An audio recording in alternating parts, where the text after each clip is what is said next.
चलू हम बिना प्याज लहसुन के किछु नाश्ता बनबै छी चाय के साथ में। तो हम तेल गरम करे चढ़ा दिलूँ हैं। अब ओहिमे हींग डाल दिलिए। अब धानी के बढ़िया से मोटगर क पीस लेलहुँ, मतलब दरदरा टाइप के। और सौंफ मोहली सौंफ जीरा अदरक के काट के सबटा के भूज ले छी कनी बढ़िया से। भूज लेलहुँ हैं। तहन अब ओहिमे आलू उसीन के पहिने से रखने छलहुँ हैं, ओकरा बढ़िया से भूज ले छी।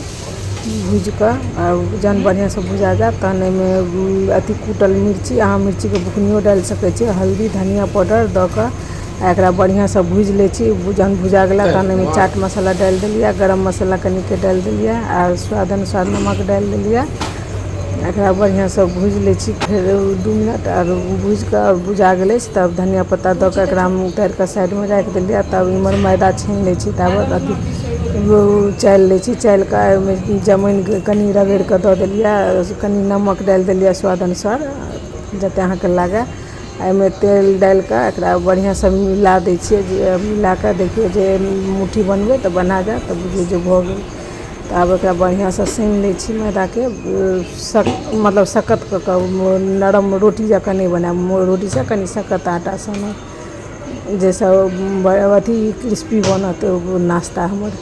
ठीक छै। एकरा बढ़िया से हम स्लैब पर बेल रहल छी, अहाँ चकलो पर बेल सकै छी। स्लैब के पूछ के बढ़िया से ऊपर हम बेल रहल छी। अहाँ तेलो से बेल सकै छी, हम आटा से बेल रहल छी। आटा या मैदा किछु भी लगा दियो। बढ़िया से पतला से बेल के एकरा चारों तरफ से बराबर क के काट दै छियै। काट के एहि पर आलू जो अथी पहिने तेल लगा दै छियै, कनी तेल लगा के या तो पानियो अहाँ लगा सकै छियै। तब पानि या तेल लगा के पर आलू जो हम मसाला बनेने छलहुँ ओकरा बढ़िया से पतला से साइट दै छियै। साइट के और एकरा मोड़ के चिपका दियो बढ़िया से, जैसे खुला नहीं तेल में।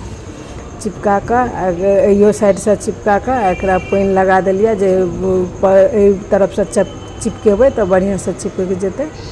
चिपका दियो, चिपका के हाथ से दाबि दाबि के जैसे तेल में खुला नहीं चिपका दिलिए। अब एकरा चक्कू से काट दै छियै। अहाँ के ऐसे बड़ा से साइज के कटवा के हुए तो बड़ा, छोटा जेहन साइज के कटवा के हुए काट के लोहिया में डाल दियो।